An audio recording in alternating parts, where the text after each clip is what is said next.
우리는 누구나 좋은 가정 그리고 행복한 가정을 꿈꿉니다.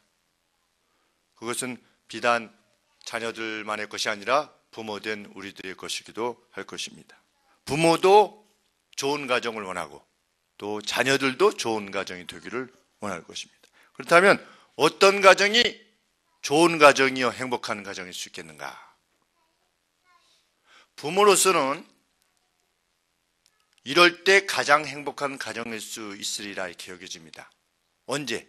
나를 본받으라 할 수 있을 때. 거기에 대해 확신이 있는 겁니다. 부모가. 너가 나를 본받게 되면 정말 행복하게 일생을 살 수 있다.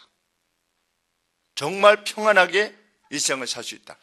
나를 본받으라 라고 할 수 있는 부모, 그리고 그것을 지켜보는 자녀들이 그 부모의 확신에 대해서 동의할 수 있을 때, 이럴 때 가장 행복한 가정이 되겠죠. 우리의 가정이 그런 가정이 되기를 원합니다. 부모된 이들이 너희는 나를 본받아라 라고 할 수 있는, 그리고 자녀들은 엄마 아빠 제가 부모님을 본받고 싶어요. 정말 저는 부모님이 멋있어요. 이런 가정일 때 가장 행복한 가정이 될 수 있을 텐데, 그런 가정으로 점진적으로 더 변화되어져 가기를 소원하게 됩니다. 그것이 바로 사도 바울이 영적인 자녀들인 고린도 교회 성도들에게 보냈던 메시지며 또 빌립보서에 보낸 빌립보 교회에 보낸 편지의 내용이기도 합니다. 빌립보서 4장 9절에 보시면 사도 바울은 이렇게 말하고 있습니다. 너희가 내 안에서 배우고 받고 듣고 본바들을 행하라. 사도 바울이 가르쳐주고 사도 바울에게서 보고 사도 바울에게 들었던 것, 그가 행했던 모든 것들을 지켜보았을 때 그 행했던 것들을 어떻게 하라? 이미테이트 하라. 본받으라. 그러면 하나님의 평강이 너희와 함께 하실 것이다. 사도 바울은 무슨 확신이 있었습니까? 자기를 본받으면 하나님의 평강이 빌립보 교회 성도들에게 넘쳐날 것을 확신했습니다. 여러분들에게도 그런 확신이 있습니까? 여러분들 개개인에게도. 우리 정경철 집사님이 고개를 이렇게 끄덕이시는데 확신이 있으신가 봅니다.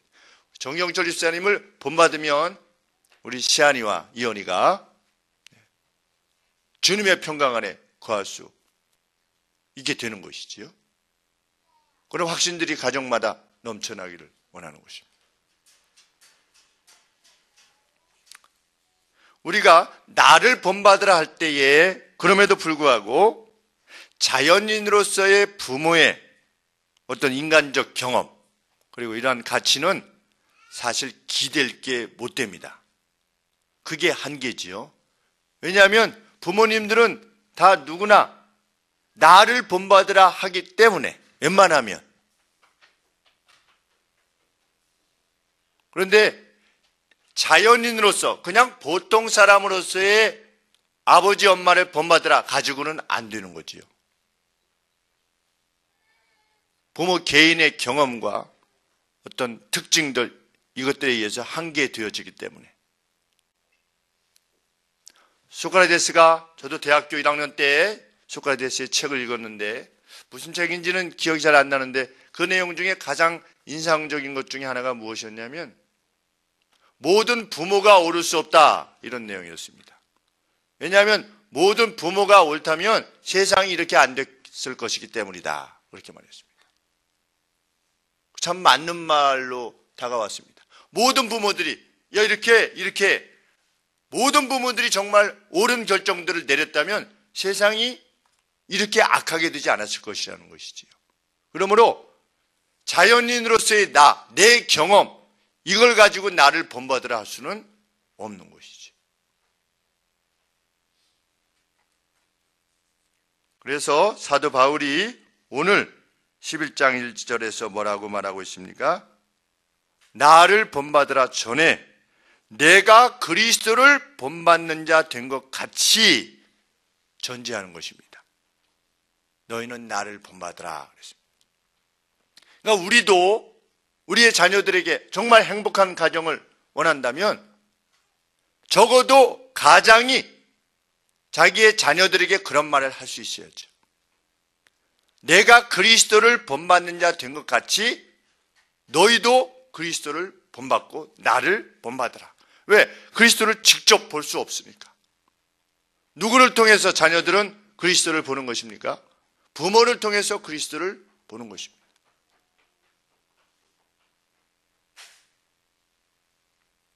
자녀들은 부모님을 통해서 예수님이 얼마나 매력적인 분인가를 발견해야만 됩니다. 예수님을 믿는다는 것이 얼마나 매력적인가를 봐야 됩니다. 예수님을 믿는 것이 구닥다리 어떤 옛날의 가치를 좇는 것이 아니라는 것을 보여줘야 되죠. 그리고 예수님을 믿는다는 것은 엄격한 어떤 법을 따르는 것이 아니라는 것도 가르쳐줘야 되고, 예수님을 따른다는 것은 세상의 법보다 세상의 가장 멋진 사람들보다도 더 멋지게 사는 것이다 라고 하는 사실을 자녀들에게 보여줘야 되는 것이죠. 그것이 좋은 가정, 행복한 가정의 지름길입니다. 무엇을 통해서? 자녀들에게 보여주고 말하고 가르쳐준 이런 내용들을 통해서. 거저 잘하지 않지요, 자녀들이.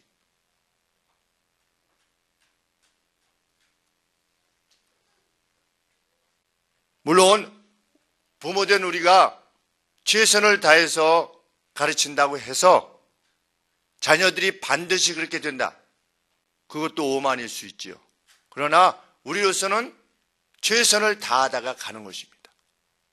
요 며칠 전에 그런 생각이 들었습니다. 내가 죽으면 우리 아이들이, 영희, 현이, 윤희가 아버지가 죽었기 때문에 슬퍼하는 게 아니라 그냥 단순히 가까이 있었기 때문에,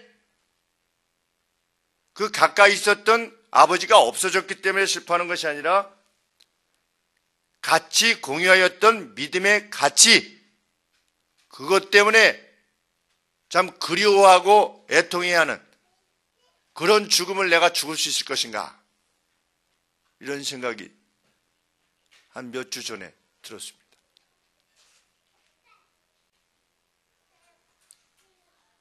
부모로서의 책임은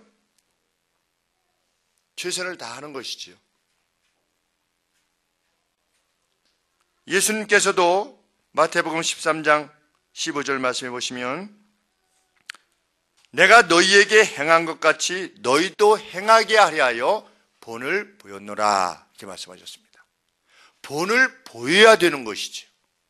예수님은 오셔서 말씀만 하시지 않았습니다. 본을 보이셨습니다. 하늘나라가 어떻다고 하는 것을 표현하신 것이지요. 하나님에 속한 사람은 어떻게 행동해야 되는가를 표현한 것입니다. 그것이 제자들에게 후회라도 인식되어질 수 있게끔 몸소 행하신 것입니다. 그 대표적인 사건이 무엇이냐? 제자들의 발을 씻겨주신 것이지요.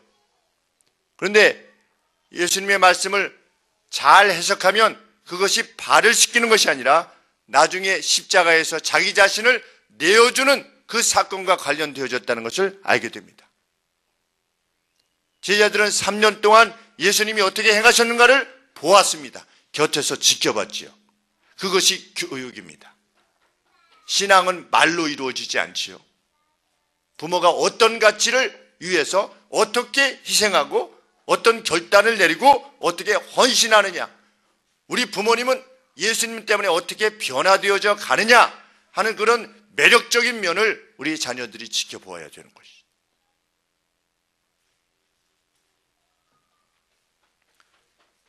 그렇게 부모와 자녀가 공유해야 되는 그런 가치는 무엇인가? 우리 10장 24절 말씀입니다. 부모와 자녀들이 집안에서 공유해야 되는 가치는 무엇인가? 누구든지 자기의 유익을 구치 말고 남의 유익을 구하라. 우리의 자녀들은 부모님이 우리 가정을 위한 가치가 아니라 남의 가정을 위한 가치를 구하는 그것을 보아야 된다 이거죠. 말을 할 때나 아니면 어떤 결정적인 사건이 나타났을 때, 이번에 우리 윤희가 이렇게 학교에 있는데 혜명이와 친구 몇 명이 다른 학교 이제 배정이 됐는데 시험 끝나고 나서 우리 윤희 윤희 학교로 찾아갔습니다. 점심시간에 윤희 만나고 싶어서 가서 한 6, 7명이 가서 윤희도 만나고 정연이도 만나고, 그래서 만나고 있는데 학생부장 선생님께서 막 이렇게 하셔가지고 아이들이 막 이러니까 도망갔어요. 도망가니까 선생님이 화가 나셔가지고 다시 오게 하라고 그래가지고 우리 윤희가 전화를 했더니 워낙 착하니까 아이들이 다시 갔어요. 요새 누가 다시 오라고 해서 갑니까? 근데 다시 갔어요. 갔더니 뭐 머리에 피도 안 바른 것들이 뭐 이러면서 여간에 엄청나게 혼나고 윤희, 정연이 벌점 5점씩 먹고 학년장 그만두라 이런 말씀도 듣고, 여간에 그런 이야기를 듣고서 잠을 못 아마 윤희도 잠을 못 이뤘을 것 같아요. 그래서 저희 집사람하고 이렇게 같이 상의하다가 이거는 도저히 묵과할 수 없는 것이다.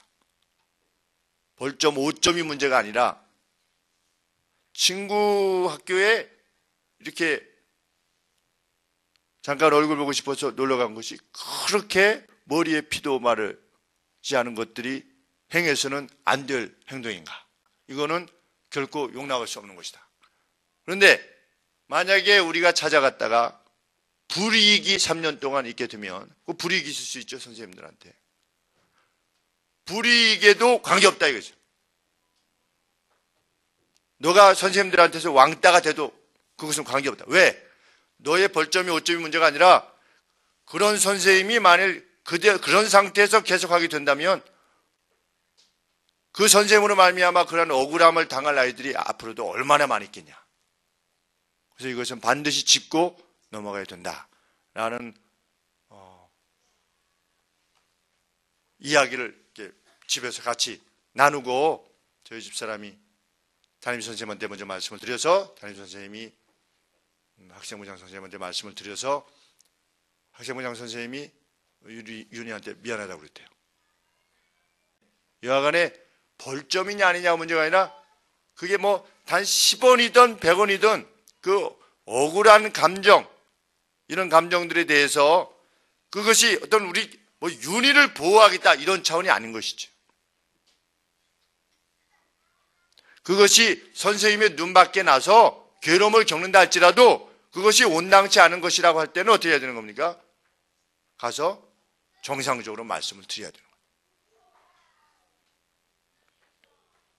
그래서 부모가 불의에 대해서는 뒤로 물러서지 않을 것이다.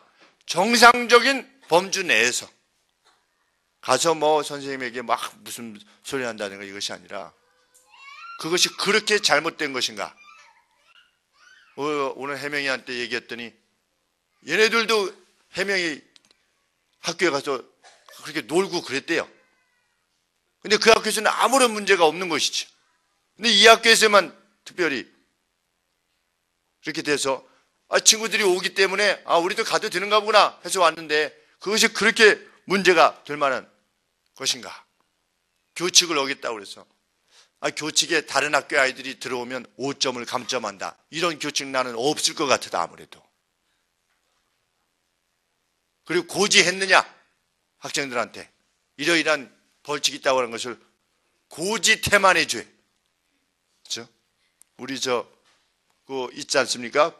법률 용어 중에 고지에 대해서 어떻게 하지 않았다는 것에 대해서.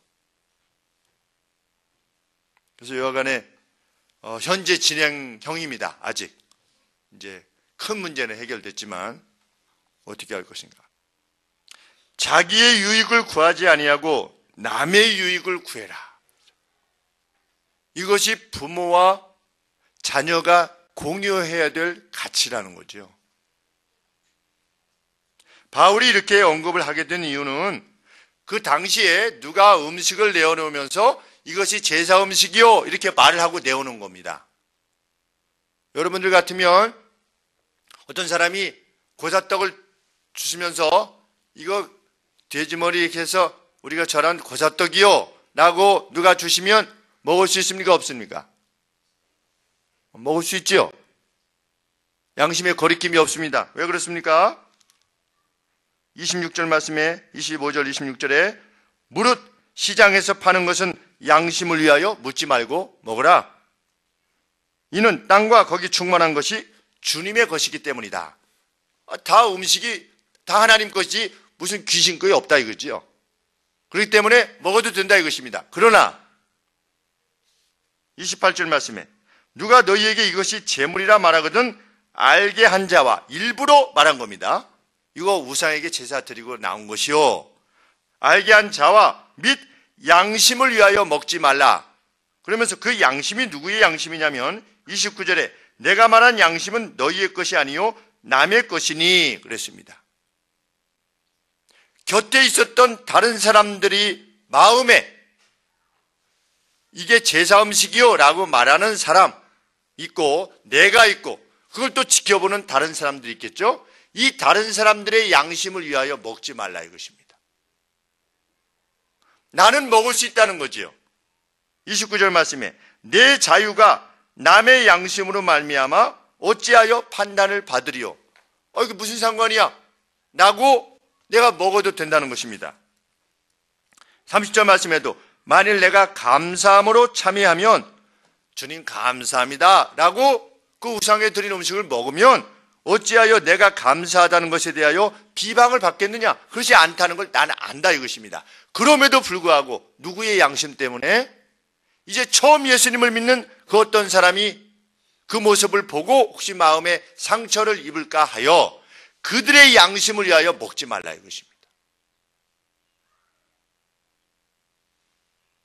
그 말씀 가운데서 31절 말씀이 나오는 거죠. 그런즉 너희가 먹든지 마시든지 무엇을 하든지 다 하나님의 영광을 위하여 하라 라고 하는 이 말씀이 부모에게서 보여져야 된다 이것이지요. 우리 아빠는 먹든지 마시든지 무엇을 하든지 하나님의 영광을 위하여 하는구나. 자신의 유익을 구하지 아니하고 남의 유익을 구하는구나. 자기로서는 얼마든지 먹을 수 있지만 남의 양심을 위하여 자기가 먹을 수 있는 것까지 절제하는구나. 이런 모습을 우리의 자녀들이 봐야 된다 이것이죠. 그러면 자녀가 부모를 존경하게 되어 있습니다. 우리 아버지 와 멋있다 말이죠. 우리 엄마 정말 멋있다. 모르겠습니다. 우리 영희, 현이, 윤희가 아빠를 그렇게 생각하는지 구닥다리로 생각하는지 잘 모르겠습니다. 왜냐하면 점점 커가면서 조금 달라지는 것 같아요. 어릴 때보다.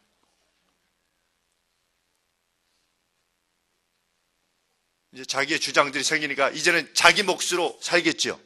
자기들의 주장에 따라서 살게 될 것입니다. 그렇지만 아비로서는 무엇이 옳은 것인가에 대해서 명백하게 밝히는 것까지가 아버지의 역할이겠죠.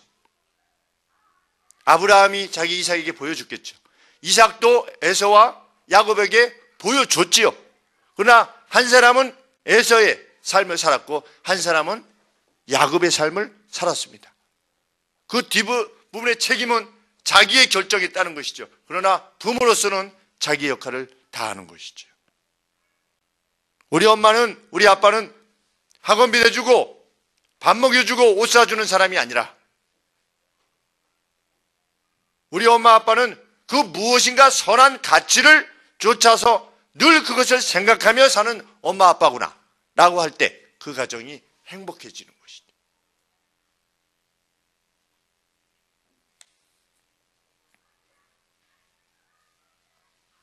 돈이 행복을 가져다 줄 것 같지만 돈 때문에 재벌 간의 형제들 가운데 온누이 가운데 싸우는 모습을 우리가 보고 있지 않습니까? 무엇을 남겨줄 것인가? 우리 자녀들에게 정말 수십억, 수백억을 우리가 남겨주겠습니까? 그것들로 우리 자녀들이 행복할까요? 우리의 자녀들에게 누가 그렇게 어젠가 어디 방송에서 묻더군요. 당신이 10분만 신이 된다면, 10분 동안 신이 된다면 당신은 무엇을 하고 싶습니까? 이렇게. 여러분은, 우리 성도님들은 어떠십니까? 10분간 신적인 권능을 갖게 되었어요. 그러면 그 10분간의 신적인 권능을 무엇을 위해서 쓰실 것인가? 아주 좋은 질문 중에 하나였던 것 같아요. 그래서 저는 그런 생각이 들더라고요. 신적인 권능이 만약에 제게 수여됐다면 모든 사람들에게 자기의 인생의 마지막을 보여주고 싶더라고요. 제일 마지막 시점에 그 죽음의 직면에 있는 자기 자신을 한 번씩 이렇게 다 보여주고 싶더라고요. 그러면 인생이 정말 달라질 테니까. 먹든지 마시든지 무엇을 하든지 하나님의 영광을 위해서 하는데, 하나님의 영광이라는 것은 무엇입니까? 하나님 때문에 내가 어떻게 행동하는 것이지요. 그것이 하나님의 영광입니다. 그것 때문에 어떤 사람은 좀 더 좋은 차를 살려고 하는 거고, 또 어떤 사람은 한 단계 낮은 차원의 차를 살려고 하는 것입니다. 둘 다가 하나님께 영광을 돌리는 것이죠. 어떤 일 자체가 아니라 그 마음의 태도가 무엇이냐 이것입니다. 정말 하나님이 기뻐하신 일들을 감당하느냐 이것이죠. 나의 유익이 아니라 남의 유익을 구하는 부모.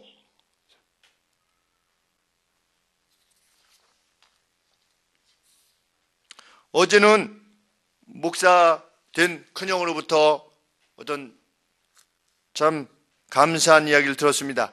전에도 제가 한번 말씀드렸지만 조폭의 부인이었다가 한 달에 생활비만 500만 원을 받고 쓰던, 아주 풍족하게 쓰던 가운데 예수님을 알게 되어서 이제는 그 조폭의 생활이 하나님이 원하시는 것이 아니다 라고 해서 그 생활을 그만두기를 원하고 자기 남편에게 요청을 했지만 남편이 3개월 동안 때려서 얼굴이 다 부은 상태에서도 예배당에 나왔던 자매, 이제 예수님을 믿으신 지 3년이 되신 금년에 집사님으로 임명되신 자매님에 대한 이야기를 속편으로 저희 형이 저한테 이야기해 줬어요.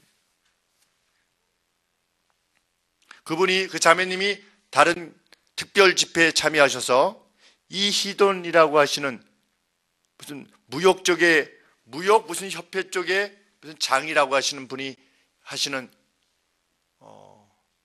간증을 들으셨는데, 간증이 끝나고 나서 마치 아이돌 스타처럼, 그 집사님의 말씀이지요. 가서 봤더니 간증이 끝나고 나서 내려가는데 아이돌 스타처럼 그분 주변에 사람들이 와 이렇게 모이더래요. 모이는데 자기의 마음에, 그 집사님의 마음에 어떤 생각이 들었냐면, 사회적인 면에 있어서는 나는 조폭의 부인이었고, 그리고 지금도 그 유치원에서 청소나 해주는, 그리고 이제 생활비를 안 주니까 전혀, 그리고 별거에서 살게 되었으니까 생활비를 벌기 위해서 그 승합차, 어린아이들 유치원 승합차에 타서 이제 그 아이들을 돌아보는 그런 일을 하면서 한 달에 120만 원을 가지고 간신히 아이들 셋인가 하고 이렇게 살아가지만, 그 이돈 성도님이라고 하는 분이 그 가슴에 지니고 있는 기쁨과 이러한 자신이 가지고 있는 기쁨이 동일하다라고 하는 것을 깨달았을 때 너무나 기뻤다는 것이, 그 멋있는 말 아니겠습니까? 그분을 뭐 부러워하거나 시기하는 게 아니라, 아, 저 성도님 안에도 그런 기쁨이 있구나. 아, 나도 그런 기쁨이 있는데. 이런 기쁨의 동질성을 느꼈을 때 너무나 기쁘고 감사했다는 것이지요. 그 증언을 듣고 와서. 그런 엄마 밑에 있는 자녀들, 그래서 그 엄마가 밖에서 일을 하는 동안 그 몇 살 안 된 아이들이 제일 첫째를 중심으로 해서 아직 초등학교에 있는 그 어떤 아이들이 아주 똘똘 뭉쳐서 엄마 올 때까지 똘똘 뭉쳐서 아주 이렇게 행복하게 지내는, 그래서 그 곁에 계신 어른분들도 참 저 집 아이들은 정말 참 다르다 라고 할 만큼 그렇게 살아가고 있는 것이죠. 행복이라는 것은 무엇이냐? 부모가 선한 가치를 최우선으로 삼는 것이지요. 하나님이 우리에게 주신 것들을, 그리고 그것들이 자녀들과 공유되어야 되는 것이죠.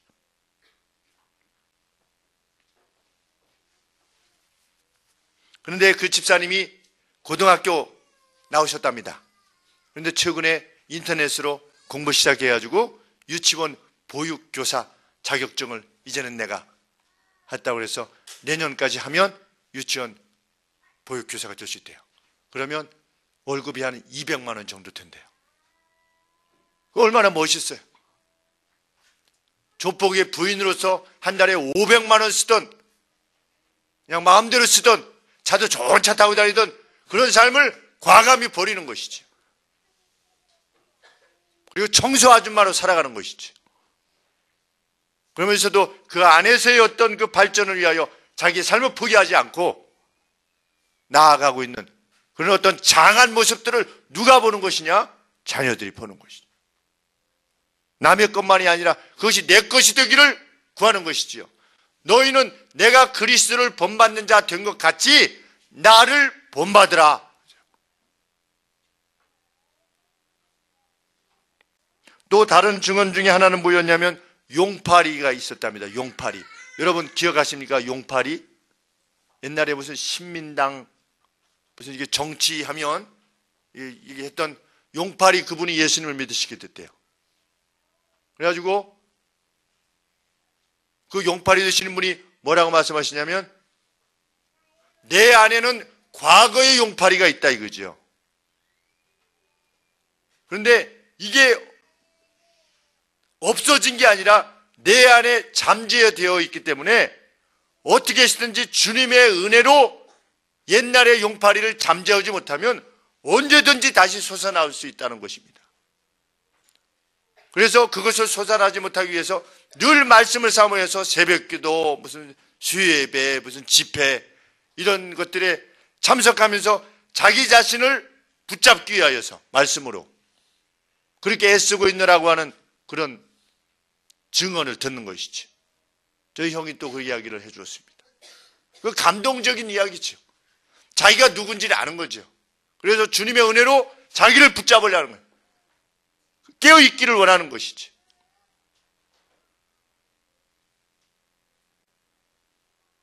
자녀들은 그러한 변화된 부모님을 통해서 주님을 만나는 것입니다. 그리고 자기 자신의 변화도 기대하게 되는 거지요.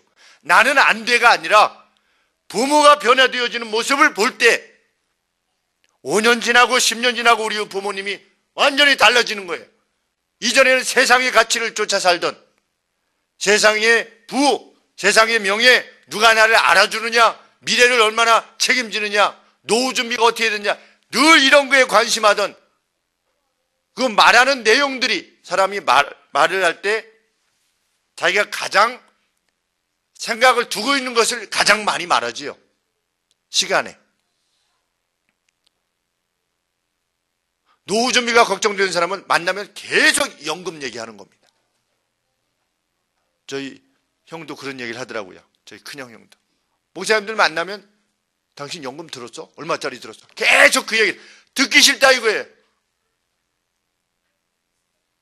그러면 우리는 우리 가정 속에서 우리 자녀들이 우리를 통해서 제일 많이 듣는 내용이 뭐냐 이거죠. 너 공부했어? 이거. 너 숙제했어?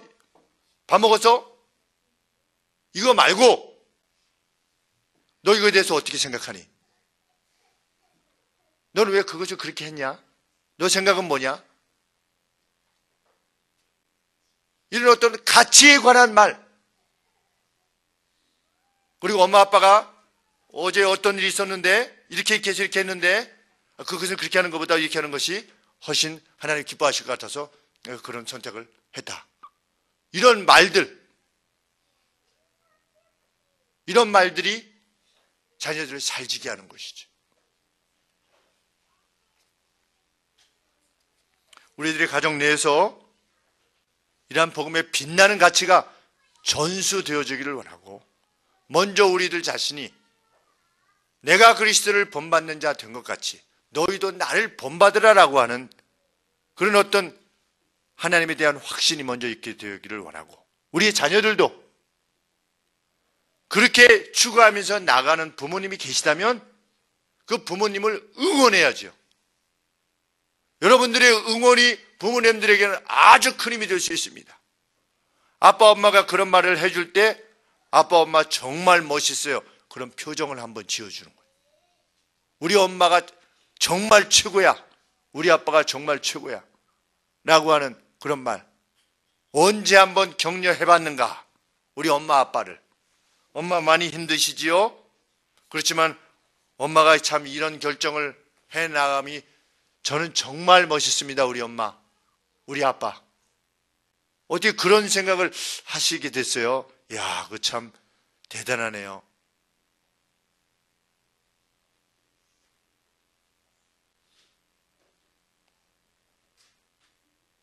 건강하고 아름다운 가정 되어주기를 소원합니다. 기도하겠습니다.